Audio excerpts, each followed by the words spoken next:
తెలుగు కథ వింటారా ఛానల్ కి స్వాగతం. విక్రమార్కుడు చాలా పట్టుదల గలవాడు. బేతాళుడి ప్రశ్నకు సమాధానం ఇవ్వటానికి తాను మౌనం విసర్జించటం వల్లనే బేతాళుడు శవంతో సహా చెట్టెక్కాడని ఆయన గ్రహించాడు. మళ్లీ వెనక్కు తిరిగి వెళ్లి చెట్టు మీద నుంచి శవాన్ని దించి భుజాన్ని వేసుకుని శ్మశానం కేసి నడవసాగాడు. రాజా, నీవు చాలా జ్ఞానివి, అందుచేత నిన్ను మరొక ధర్మ సందేహం అడుగుతాను. ముందు ఈ కథ విను అంటూ బేతాళుడి విధంగా కథ చెప్పాడు. శోభావతి నగరంలో కాళికాదేవి గుడి ఒకటి ఉన్నది. దాని ఎదుటనే కాళీ తీర్థం అనే పెద్ద కోనేరు కూడా ఉన్నది. ఏటా ఆషాఢ శుక్ల చతుర్దశి నాడు అక్కడ పెద్ద జాతర జరుగుతుంది. ఆ రోజు అనేక కోసల దూరం నుంచి లక్షలాది జనులు అక్కడికి వచ్చి కోనేట్లో స్నానం చేసి అమ్మవారిని దర్శనం చేసుకుంటారు. ఒక సంవత్సరం ఇలాగే బ్రహ్మస్థలం అనే గ్రామం నుంచి ధవలుడనే చాకలి ఉత్సవానికి వచ్చాడు. కోనేటి వద్ద స్నానానికి వచ్చిన వారిలో మదన సుందరి అనే అందమైన చాకలి కన్యను చూచాడు.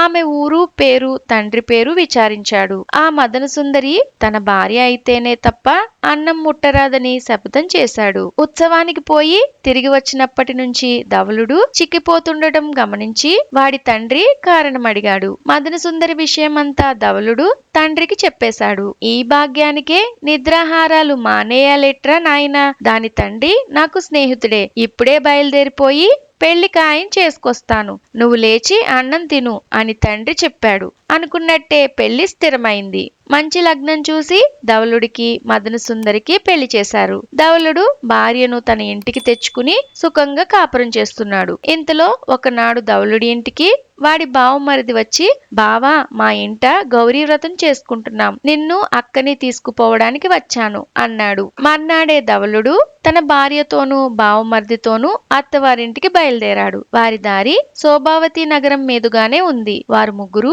కాళీ ఆలయం దగ్గరకు చేరేసరికి ధవలుడికి అమ్మవారి దర్శనం చేసుకోవాలనిపించింది. భార్యను బావమరిదిని రమ్మంటే ఉత్త చేతులతో అమ్మవారిని చూడడం తమకిష్టం లేదన్నారు. ధవలుడు ఒక్కడే గుడి లోపలికి వెళ్ళాడు.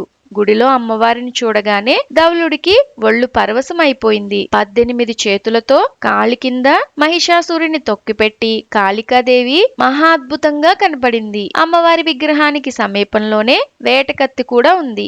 ఈ దేవికి అందరూ బలులిచ్చి పుణ్యం సంపాదిస్తారు, నన్ను నేనే బలి ఇచ్చుకుని ఏకంగా మోక్షం సంపాదిస్తాను అనుకుని ధవలుడు దేవిని ధ్యానించి వేటకత్తి తీసుకుని ఒక్క వేటున తన తల తెగనరుక్కుని అక్కడే పడిపోయాడు. భర్త ఎంతసేపటికి రాకపోవడం చూసి మదన సుందరి చూసిరమ్మని తన తమ్ముణ్ణి పంపించింది. వాడు గర్భగుడిలోకి వచ్చి తనను తానే అమ్మవారికి బలి ఇచ్చుకున్న తన బావని చూచాడు. వాడికి కూడా భక్త్యావేశం వచ్చి తన తల నరుక్కుని బావ పక్కనే ఒరిగిపోయాడు. వెళ్లిన మగవాళ్ల కోసం ఎంతో సేపు చూసి మదన సుందరి ఆందోళన పడి తానే స్వయంగా గుడిలోకి వచ్చింది. అక్కడ తన భర్త శవము తమ్ముడి శవము పడి ఉండడం చూసి దుఃఖం పట్టలేక ఏడుస్తూ, తల్లి, నా భర్తను తోడబుట్టిన వాడిని ఒక్కసారే బలిపుచ్చుకున్నావా?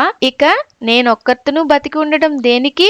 నీ ఎదుటనే ఉరిపోసుకుని చస్తాను అని మదన సుందరి ఆత్మహత్య చేసుకోబోయింది. ఆ సమయంలో దేవి ముఖం నుంచి ఇలా మాటలు వినిపించాయి. వెర్రి కూతురా, ఆత్మహత్య చేసుకోకు. నేను నీ భర్తను గాని నీ తోడబుట్టిన వాడిని గాని బలి కోరలేదు. వారే భక్తి పారవశ్యంతో తమ్ము తామే బలిచ్చుకున్నారు. వారి మొండెములకు తలలు తగిలించు, వారిని ఇప్పుడే బతికిస్తాను. అమ్మవారన్న ఈ మాటలు వినగానే మదన సుందరికి ఒళ్ళు తెలియని ఆనందం కలిగింది.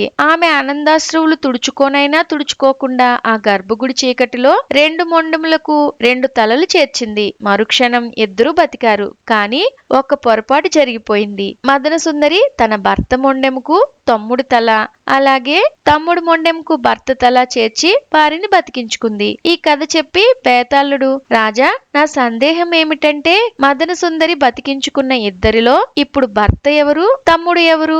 ఇందుకు సమాధానం తెలిసి కూడా చెప్పకపోతివా? నీ తల పగిలిపోతుంది, జాగ్రత్త అన్నాడు. ఇందులో సందేహానికి అవకాశమే లేదు. శరీరం అంతటికి తల ప్రధానం. అందుచేత భర్త తల గలవాడే భర్త, సోదరుడు తలగలవాడు సోదరుడు అని సమాధానం చెప్పాడు విక్రమార్కుడు. రాజు మౌనం ఈ విధంగా భంగం కాగానే బేతాళుడు శవంతో సహా అంతర్ధానమై చెట్టెక్కి కూర్చున్నాడు. ఇలాంటి మరెన్నో కథలు వినాలనుకుంటే తెలుగు కథ వింటారా ఛానల్ ని తప్పకుండా సబ్స్క్రైబ్ చేసుకోండి. మరొక మంచి కథతో మళ్ళీ కలుద్దాం.